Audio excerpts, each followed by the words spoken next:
There's an alarming rise in sexual assault reports right here on campus, and students don't even know about it. But there's also a policy change, and you're right to know. The results of an IU NewsNet investigation straight ahead. Stay in your lane. Some cars are driving in bike lanes. We have a cautionary tale for the next time you try to navigate 7th Street. And it's not just the boys in blue, it's the women too. We'll take you behind the push for more women to wear the IUPD badge.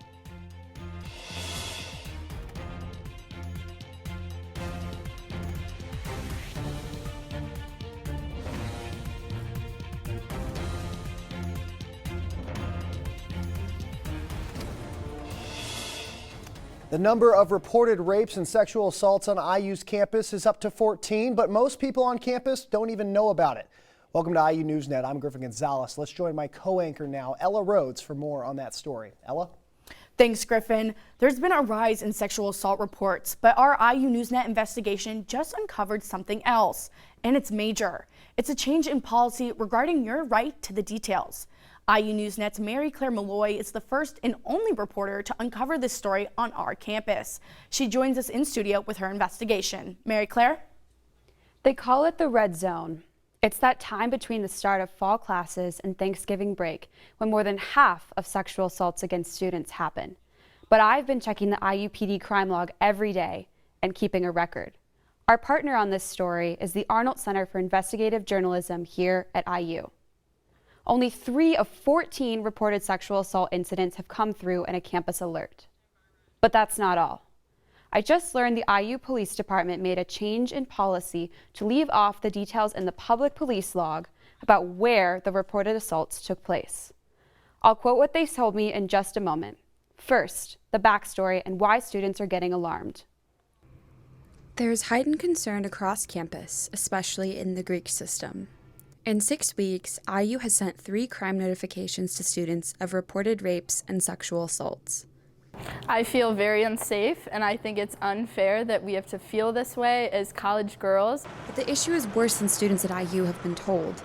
Of 14 sexual assaults reported since August 19th, 11 are reports of rape and 3 of sexual battery. So I've looked through the crime log, and all of these have occurred, there's this date reported and date occurred, have occurred since the beginning of the semester, allegedly. And I'm just curious why students don't seem to be aware of these numbers. Why are they not receiving emails for all of them? Again, because they're case by case, they're governed differently. It's something reported on the police log may be from weeks ago. It's not an ongoing threat. And so not everything requires an IU Notify, nor should we send out an IU Notify to unnecessarily send something out that makes it seem as if it's an ongoing threat. The guideline is a federal law for higher education institutions called the Clery Act. What constitutes a Clery notice is really determined by federal law, and it has to come to a certain level, and it has very clear boundaries as to what we can and should release. IU spokesman Chuck Carney says rising reports may reflect rising sexual assault awareness. Something that is a report does not necessarily mean that there was something that rose to a criminal level. But 9 of the incidents, including 1 reported rape at Memorial Stadium on September 11th, are still listed as open cases. Of the 14 cases, 4 victims declined to prosecute. Sexual assault reports are rising at campuses nationwide. But the protest here at IU took a quieter form. All 22 IU sororities boycotted the traditional Greek events with fraternities last weekend. I think that they need to recognize their boundaries and recognize when a woman says no, they mean no. The boycott prompted a lengthy response on Monday from the Interfraternity Council. We agree that this is a very pervasive issue on our campus and has been for decades. But most importantly, we agree that this is an issue that needs to end. In the past, the IUPD police log has listed specific locations of reported sexual assault. Not anymore. Who would have information about whether this is a policy change? I can ask about that. The PIO for IUPD is Shannon Bunger, but you could ask him. As we wait for an answer, the level of concern rises. I love going to fraternity parties, but it does make me very scared to know that there's people in the houses that have done terrible things that are not being held accountable for. And holding sexual predators accountable just got tougher. IUPD confirmed just today what I noticed in these police logs. They are no longer listing specific locations of campus sexual assaults. Why not? Here's what IUPD's Shannon Bunger told me this morning. It's to protect people in those houses who may not have anything to do with it. It's a privacy issue, not to protect the person that did it, but let's say I live in a house and I have nothing to do with it, and then my stuff gets put out there. Then I'm guilty by association. He goes on to say, the change has been made because it's a privacy issue. This is what we've decided to do as a team. We're not the only ones doing this. If you look at the Bloomington police log, it says the same thing. It does not give the specific address. So how do women know what fraternities and dorms on campus are safe? They don't. Not under this policy. I'll follow up with the many questions it raises about safety and the public's right to know. Ella, back to you. Now that story is bound to get some reaction here on campus. And Mary Claire mentioned the IU Panhellenic Association's boycott last Saturday of all events with fraternities because of the rise in sexual assault reports. That boycott made for a quiet weekend on Greek Row. PHA represents all 22 sororities at IU, including 5 chapters under disciplinary probation. PHA provides Safe Sister training, programming that teaches women to be a helpful resource to their sisters who are victims of sexual assault. According to Safe Sisters, women in sororities are 74% more likely to experience rape compared to other college women. Each chapter has around 8 Safe Sisters, and at a time like this, they feel their job is more important than ever. We're just here as kind of a resource to guide them and give them their options, but also not to judge them on what they decide to do. Now, PHA has not announced whether they will boycott other paired social events with fraternities in the future. This week's COVID numbers have been released by the Indiana State Department of Health, and it's relatively good news for the Bloomington community. Monroe County is now back in the yellow category with a 7-day positivity rate of less than 5%. It's just one of 4 counties in the state that's classified in yellow. Overall, Monroe County's positivity rate is the 2nd lowest in the state, behind only Tippecanoe County. Nearly 93% of IU's Bloomington's campus is now vaccinated. Even with falling COVID numbers, however, COVID is the reason the recycling bins around the city are fuller than usual. Infections and COVID exposure have put a strain on workers, so the county isn't doing its usual pickup. IU NewsNet's Anna Black joins us with more details. I'm here outside of one of Bloomington's recycling dumpsters, and as you can see, it is piling up. And that is because some of the sanitation department's workers have just tested positive for COVID-19. The city says that about 3 have tested positive and up to 6 may have been infected. So what does that mean? That means that there's not enough staff to pick up both the recycling and the trash. And that's why this week, only the trash was taken out. Now, they don't know when the recycling will pick back up. They're still waiting to see the state of the workers, but what you can do right now, you can keep your recycling bins inside, or you can take it to a Monroe County Recycling Center. And we'll keep you updated with what they decide to do and what alternatives they are working on right now. Back to you all in the studio. 7th Street is getting a serious facelift in an effort to be more bicycle and pedestrian friendly, but it has become just the opposite for some confused drivers. IU NewsNet's Will Trubshaw shows why some people can't stay in their lane. When construction began on 7th Street's two-way bike lane, the aim was simple: make it safe for bikes, cars, and pedestrians to commute. But narrow lanes for traffic, continued roadwork, and general unawareness have made the street anything but. That's insane. That wasn't the first car to take a wrong turn down the new 7 line, and it won't be the last. IUPD couldn't put an exact figure on how many incidents like this when there had been, but it was enough to warrant more of their attention.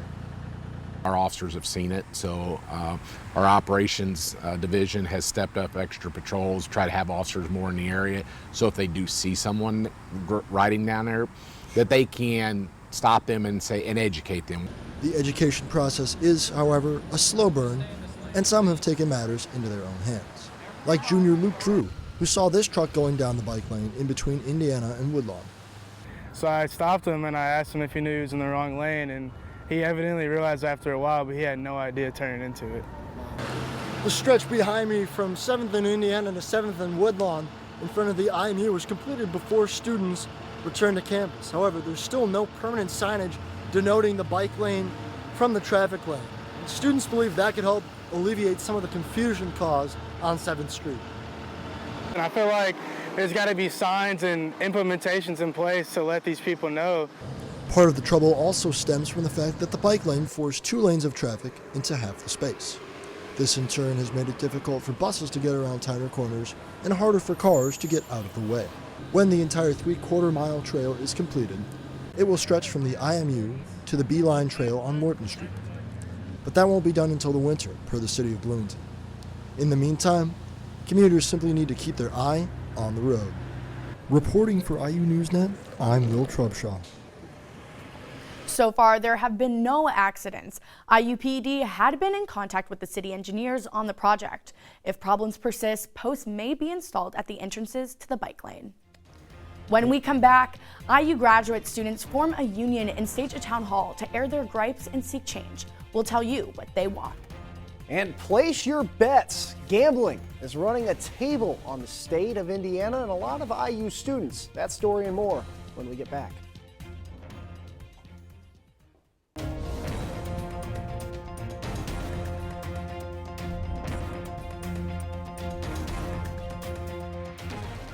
Welcome back. Indiana University School of Public Health conducted a survey on gambling in the state of Indiana, and the numbers are quite surprising. The survey, which was funded by the Indiana Council on Problem Gambling to better access the scope of gambling activities in the state. The survey revealed that 84% of Indiana adults participated in some form of gambling in 2021. 20.5% of Indiana adults participated in some form of sports gambling over that time. Since its legalization in 2020, sports gambling has students playing games all over again, and all from the access of their smartphones. Student Carson Redder says he sees little to no problem with online sports betting. I think it's only going to keep growing. It's legal in like 20 states right now. It's just sports betting in general. So it's going to be one of those things that increasingly becomes legalized everywhere. I know it can lead to gambling problems, obviously, and it can be kind of a gateway to that, but at the same time, I don't think it's any more problematic than anything else. If you or anyone you know is struggling with a gambling addiction, you are encouraged to call Indiana's gambling hotline at 1-800-9-DEAL-WITH-IT. IU graduate workers have officially launched unionization campaign in search of what they call a fair wage. The Indiana Graduate Workers Coalition brought a sizable crowd, various speakers, and even a drum to their End the Fees town hall. They want to eliminate mandatory fees and get a living wage with annual increases. They're also asking the university for health and child care benefits, fairness for international students, and a grievance process. We deserve a fair grievance process. We contribute to the university in myriad ways, and we deserve compensation so that we can live with dignity, safety, and security. IU's graduate workers serve help teach classes and run the labs along with other campus duties, but they say their wages make up less than 3% of IU's annual budget. It's not just boys in blue needed to police the campus, but women in blue too. There's a push for more women to wear the police badge, and that includes IUPD, which has a woman police chief. IU NewsNet's Callie Metzger brings us the story.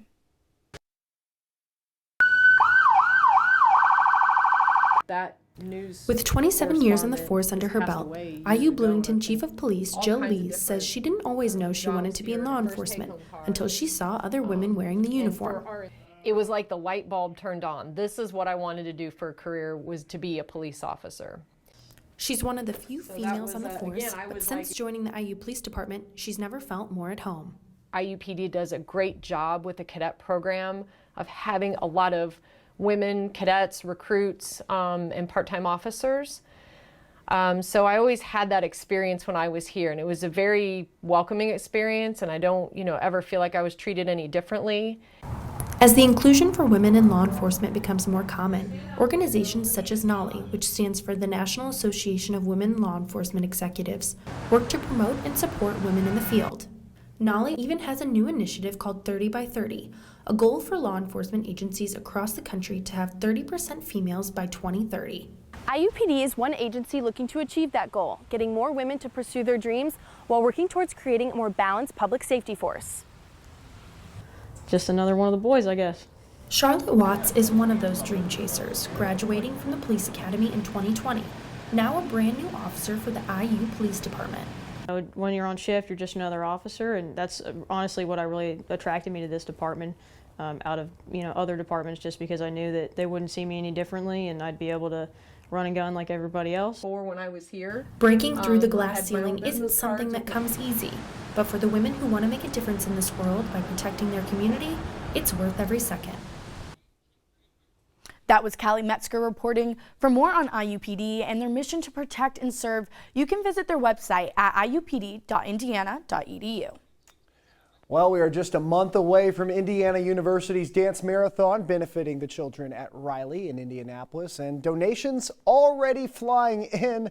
Students participate in the annual Day of Hope, a day where dancers are challenged to raise as much money as possible in a 24-hour period. So how much did they raise in that short period of time? Get this, over $627,000. In 2020 as a whole, the group raised nearly $3 million, and they're looking forward to surpassing that at this year's marathon during the last weekend of October. Well, up next, women's soccer on a roll, and Hoosier hysteria can only mean one thing in this state. Basketball season is just around the corner. Also coming up in sports, IU football narrowly escaped Bowling Green with a win over Western Kentucky. We'll look ahead to their battle with Penn State this Saturday.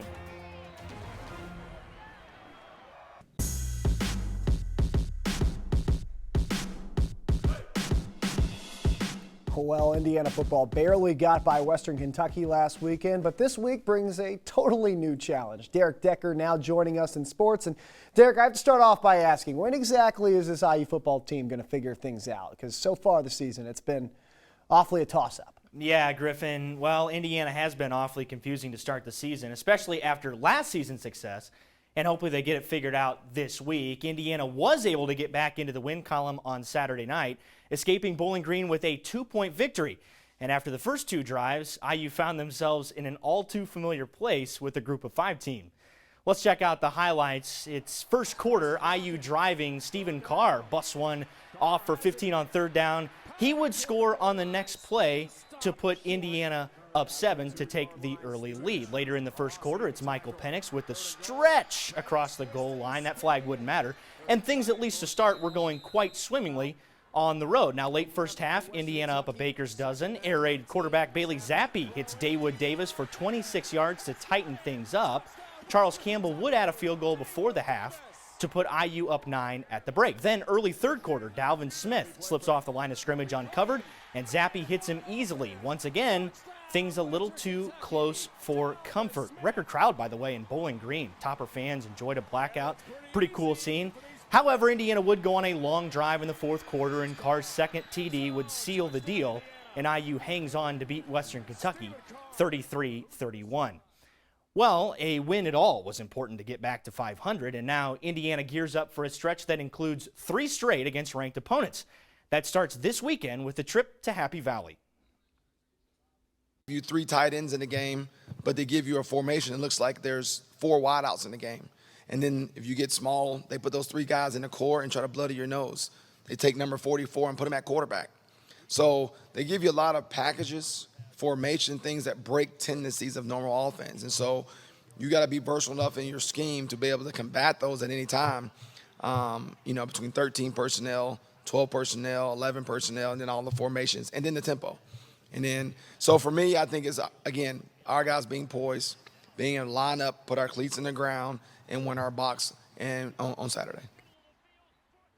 Well, from the gridiron to the hardwood, Hoosier hysteria returns to Assembly Hall this weekend, and trust me, for both the men and the women, there might not be 2 teams in the nation with more storylines.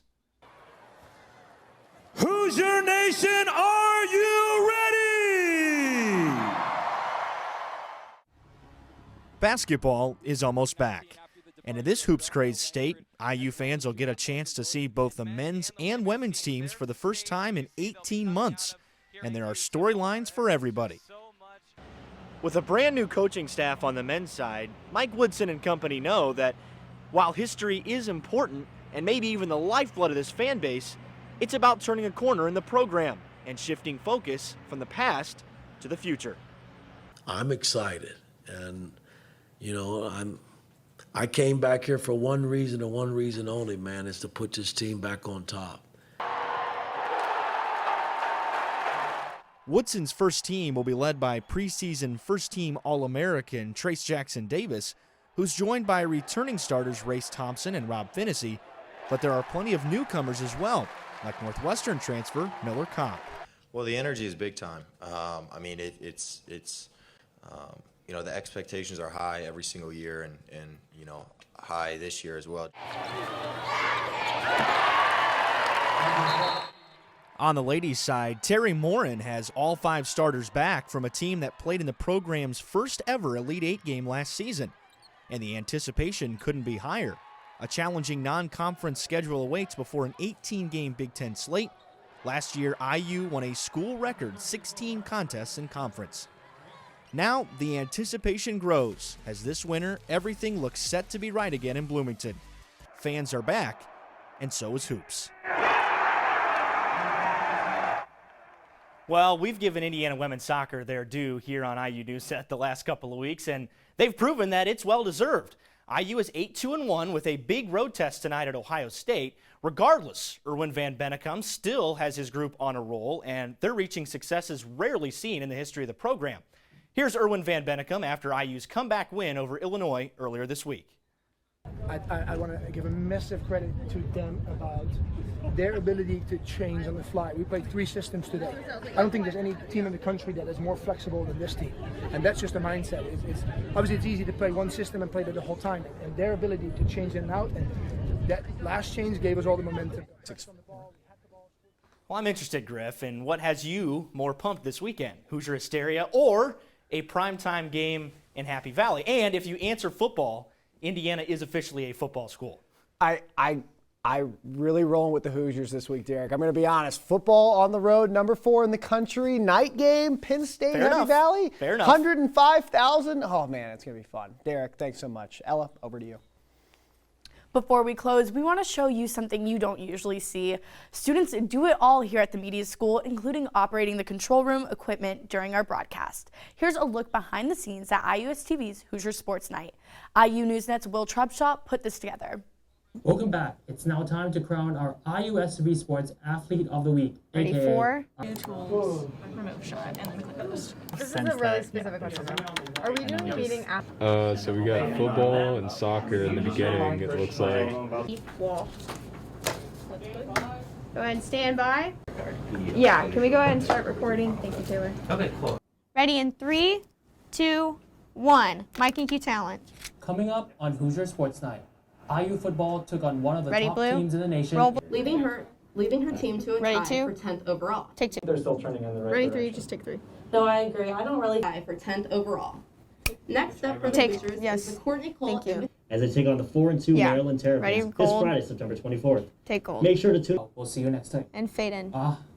And we have our own behind-the-scenes student team in the control room right there behind me, working in the studio for the entirety of this broadcast. We thank them, and we thank you for watching. Be sure to follow us on Facebook, Instagram, and Twitter at IU NewsNet. For my co-anchor, Ella Rhoades, I'm Griffin Gonzalez. Take care.